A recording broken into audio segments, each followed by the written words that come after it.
Hello everyone, welcome back to the channel. My name is Marko and today we are back with more One Piece, but I'm watching movie today. One Piece movie Z. It's the second movie that I will be reacting to. I have the list of the movies that was sent to me by my Patreon, Kuba90. Quite some time ago he listed out the important movies and when exactly to watch them. So I'm pretty thankful for that, and now after Fishman Island it is time to watch the movie Z, and there is a couple of filler episodes that are like prelude to the movie, and I did watch them today actually. It was pretty fun. So basically we met this little tiny person, like size of an ant, but it's actually a giant. That's pretty ironic. She's called Lily and she's a giant who ate mini fruits, so she can shrink to the size of ant literally, and she's a glutton. She likes to eat. Obviously she's like a sister to Luffy. They bonded very nicely, and she's out in this new world in pursuit of her father. She wants to rescue her father, who is a famous pirate cook in the new world, and he got captured by Navy. He has like the bounty of 320 million, I believe, and he's a quite big shark. And those Navy ships that appeared at the end of the episode 574, those are actually like mirage created by this, I guess, the weather phenomenon in New World, and there were giant like not teardrops that reminded me of Shirakoshi, but giant raindrops, and the weather is insane. I don't know how will we sail to any island in New World, man, but yeah, basically we decided to help Lily rescue her father, right?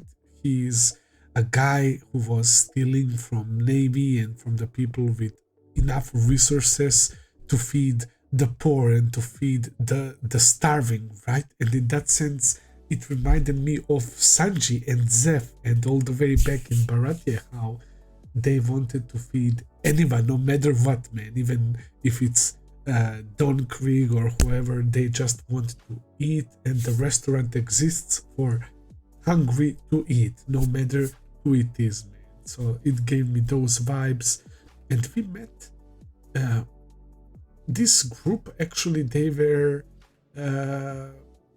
wanting to execute this giant dude, the father of Lily. His name is Fry Penzi or Penzi, something like that. It's basically like a frying pan, and he was targeted by this guy Shuzo, who is from Neo Navy, a new organization that apparently hunts pirates and wants to kill them. They are not okay with pirates going to Impel Down and through going through these legal law procedures, right? They straight up want to get rid of the pirates, period, to kill them, to end the pirate era.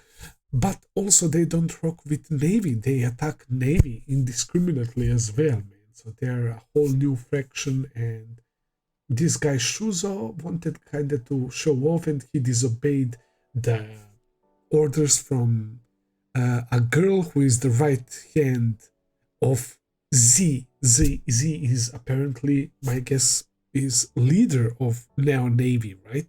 And this Shuzo guy wanted to execute the giant, but he wasn't able to, of course, because Luffy and the others saved him, and Luffy defeated this guy Shuzo in a very weird way. So basically Lily went inside of Luffy's body, and then she expanded, and because Luffy is made of rubber, that wasn't lethal for Luffy, right? But he straight up became a giant. So it was very weird seeing Luffy like that, like a giant Luffy using second gear and fighting this guy Shuzo. And we even saw Vice Admiral Momonga, he was fighting Shuzo. It was a pretty fun filler overall, and it's definitely the similar vibes as those fillers that I watched before Strong World movie. It gave me quite similar vibes. So yeah, Shuzo has now ironically been sent to Impel Down, and Z and his people saw that in the news, and the filler episodes basically ended with Z saying how they will kill all the pirates, and Luffy, of course, getting to eat the giant chef's food, the heavenly food, together with everyone and Lily. So that was pretty nice. And I like how in these filler episodes they always put those uh, numbers to use. They use those numbers that we have on Thousand Sunny that Frankie created, like Mini Mary, Submarine Shark, and the what's the name of that vehicle that Nami uses? It's not dial. Dials are those like thingies that Usopp use, like the shells. I can't. Waver, if the waver, right? That Frankie kinda changed a little bit. It has like the horse head and everything. So I like that we put Thousand Sunny and utilized it to its fullest potential using Kub the Burst, right? And all of that. So that's always pretty funny. Yeah, I think I'm ready for the movie now. The Fishman Island arc was incredible. Now we are in New World, and I'm excited to see what lies ahead. So without further ado, let's jump into the movie. One Piece Z. Let's go.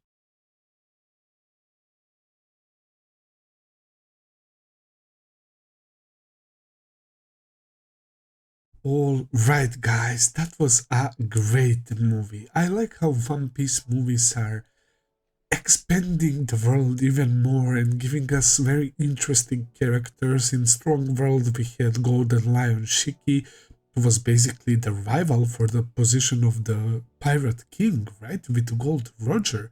And we learned that he escaped Impel Down by cutting his own legs, right? Quite notorious and insanely powerful dude, right? But I enjoyed this movie even more, and this time we got introduced to former Navy Admiral Zephyr, or Z, but in the end he went out like a Zephyr. At least that's the way I interpret it, and I like the Admiral screen time in this movie. We saw even a little bit of New Fleet Admiral Akainu with all the Navy members discussing Z and his plans, right? He wanted to destroy the New World, to put an end on Pirate Era, to destroy the pirates, but also many innocent civilians would lose their lives, so it was very out of touch move, and in the end he was able to live how he wanted. As Luffy said, man, Luffy isn't hero who came there to prevent the explosion, he just wanted his head back, and he had a good old fist fight with only Haki, and I enjoyed that scene a lot, Ain and Beans are pretty nice. They're very Navy as well. They feel like a decent people. I'm glad that they survived, right? And Z went out like a legend. Very tragic backstory, losing his wife and child to pirate, and still after that, he was motivated to train even more great marine soldiers so that pirates can be stopped, right? So those things won't happen to anyone else. He trained a bunch of legends. Basically, they are all calling him Zephyr Sensei, right? And he again, while leading the group on training mission, he lost all of them except for Ain and Bins, right? So that was pretty tragic as well. And the fact that Navy and the world government took that pirate who attacked him to place him as a warlord is nuts, man. Only Doflamingo comes to my mind because no particular reason, but the cutting off his hand part seems to me like something that Doflamingo will do because he cut off Ors Jr. leg during Marineford, right? And he cut off Crocodile's head, but Crocodile was using his Logia powers, so yeah, he's like the cutting and controlling dude, right? With his weird strings. But also because they said devil fruit specifically. At first, Mihav came to my mind and I quickly realized, oh, wait a minute, he doesn't have a devil fruit, so it can be either crocodile, but Doflamingo makes more sense, right? At least that's the how I see that. Yeah, overall, I really like this movie. I prefer it over Strong World. I had a blast watching it. The animation during the fights was really entertaining, and the comedic scenes as well, with a little bit the fan service as always when it comes to Oda, man. He keeps pointing out that we have Nami and Robin who are very attractive, and sometimes it can be too much right in our faces, but yeah, it is what it is. I enjoyed that. I enjoyed that a lot, man. It was a really good movie, and Z and the ending of the movie, man, was something I didn't see coming at all, man. It made me really emotional. It hit me right in the feels to see him going out surrounded by all the Navy soldiers, and they all have mad respect for him probably and the person he used to be. But to me it seems like he died as that person and not as the Z, as he said, who wanted to kill the pirates and with that innocent people as well. So that was pretty nice, and one of the vice admirals tearing up, and the song that we heard throughout the movie, that Aokiji was singing as well, a nice touch, man. And the grave that they visited before with Aokiji and Zephyr, that's the same place where his part of the arm is hanging over that cross, man. A really nice touch, and Aokiji is such a dope character. I'm so glad that he got a lot of screen time and to talk and chill with Straw Kids. That was really enjoyable. So yeah, all in all, great movie. Hopefully you guys enjoyed. I will end the video here for today. Thank you for watching. If you did enjoy, please consider subscribing, leave a like, comment, all that good stuff as always. Check out my Patreon page if you want to see full and early reactions. I will be seeing you very soon with another video. Until then, take care and have a nice day. See ya, guys.